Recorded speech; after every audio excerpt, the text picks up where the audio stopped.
안녕하세요. 절세로 미래를 바꾸는 여자 김희영 공인회계사입니다. 오늘은 개인으로 할지 혹은 법인으로 할지에 대한 주제로 강의를 진행해 보도록 하겠는데요. 처음에 사업을 시작하실 때 과연 우리는 법인으로 해야 되나 개인으로 해야 되나 이런 거에 대한 이제 고민을 굉장히 많이 하실 것 같아서 개인 사업자와 사업자의 각각의 장단점과 이제 어떤 세금적인 측면에서 어떤 차이가 있는지에 대해서 일목요연하게 정리를 해보도록 할 텐데요. 일단 개인 사업자 같은 경우는 장점이 설립 등기가 필요가 없습니다. 그래서 사업자 등록만으로도 사업을 개시하실 수 있고요. 그리고 기업 이윤 전부를 기업자 혼자 다 가지실 수 있고 누구에게 배분하지 않으셔도 됩니다. 그리고 창업 자금이 비교적 적게 소요가 되기 때문에 돈이 없어도 쉽게 창업이 가능하시거든요. 그리고 의사결정이 자유롭다. 사장 마음대로 운영을 하고 신속하게 계획을 수립하고 또 계획을 변경하고 이런 것들이 굉장히 자유롭기 때문에 의사결정이 자유로운 장점이 있습니다. 법인 사업자 같은 경우는 대표자와 주주가 책임의 한계가 있습니다. 그래서 유한 책임이고요.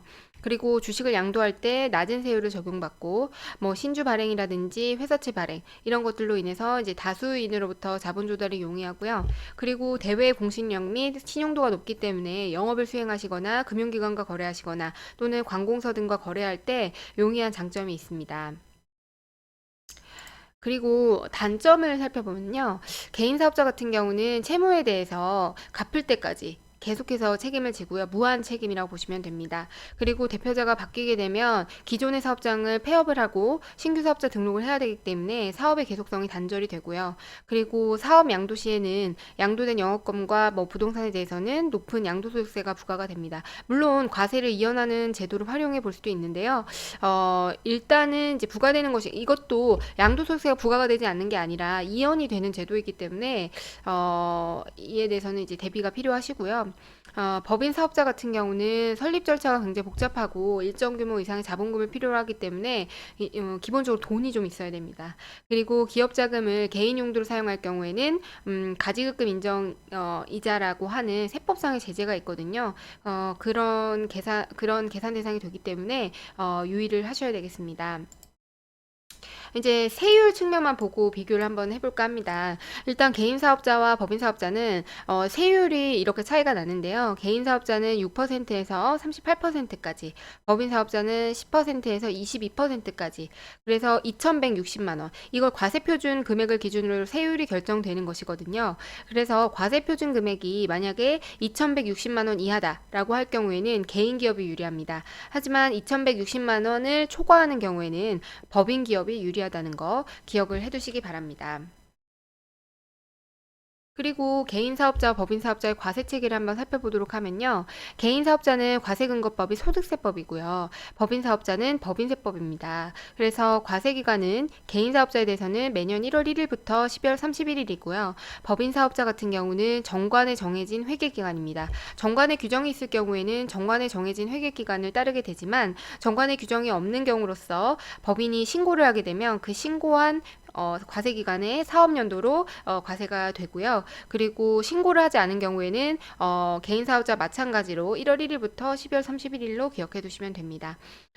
과세 소득이라는 거는 저희가 이제 과세 대상 소득이라는 것인데 개인 사업자 같은 경우는 총 수익 금액, 즉 매출액에서 필요 경비, 모든 경비들을 차감해서 과세 소득을 계산하게 됩니다. 반면에 법인 사업자 같은 경우는 이 총 수익 금액에 대응되는 금액이 입금, 필요 경비에 대응되는 금액이 송금 이렇게 기억을 해두시면 됩니다. 그래서 매출액 입금과 총 수익 금액은 매출액 개념으로 기억을 하시면 되고요. 필요 경비와 송금 같은 경우는 이제 비용, 매출 원가나 뭐 여러 가지 기타 판관비 이런 것들과 매치해서 생각해 두시면 됩니다. 납세지 같은 경우는 이제 개인 기업의 주소지에서 납세를 하시면 되고요. 법인 사업자 같은 경우는 법인 등기부 등본상의 본점 및 주사무소 그리고 만약에 이것이 명백하지 않은 경우에는 실질적 관리 장소 이렇게 되고요.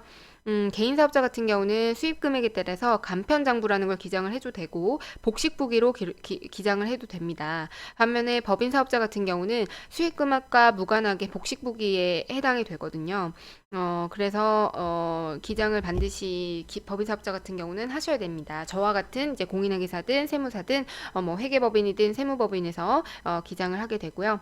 그리고 외부감사제도 같은 경우는 개인 사업자는 해당 사항이 없습니다.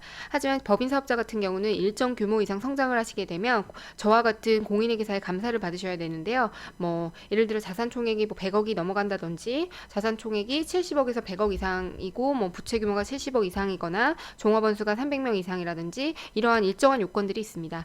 회계감사 대상이 되는 요건이 되시면 회계감사를 받으셔야 합니다. 그리고 개인 사업자와 이제 법인 사업자의 세무상 처리를 이제 살펴보면요. 대표자 인건비에 대해서 개인 사업자는 비용이 인정되지 않습니다. 반면에 법인 사업자는 급여로 비용을 인정해주고요.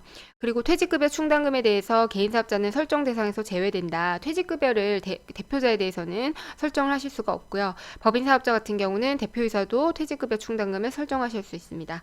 그리고 자금을 인출하실 때 개인 사업자 같은 경우는 특별한 제재가 없어요.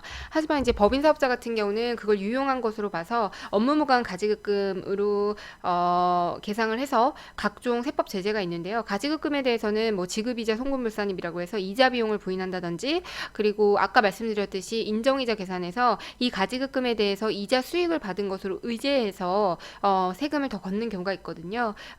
그거는 이제 가지급금 관련해서 더 자세하게 설명드릴 예정이고요. 그리고 접대비 시부인을 하실 경우에는 개인 사업자는 사업장 단위로 계산을 하시고 법인 사업자 법인 단위로 계산을 하시면 됩니다. 그리고 고정자산 처분 손익 같은 경우는 총수익 금액과 필요 경비에 이제 인정이 되지 않는데요. 법인 사업자는 입금 또는 송금에 산입하게 됩니다. 그래서 고정자산 처분 손익 같은 경우는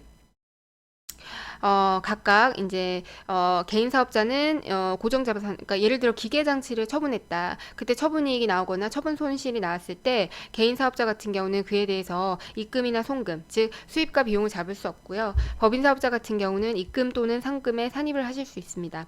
하지만 이 고정자산 처분 손익에 대해서 2016년 개정으로 인해서 저희 자동차에 대한 처분 손익 있죠. 그거에 대해서 이제 과세가 되기 시작했거든요. 그래서 그거는 저희가 이제 이번에 자동차 관련해서 개별 소비세 과세 대상이 되는 그 자동차에 대한 제재가 많이 늘어났거든요, 세법상. 그래서 이제 그거에 대한 특별편에서 자세히 보시면 됩니다.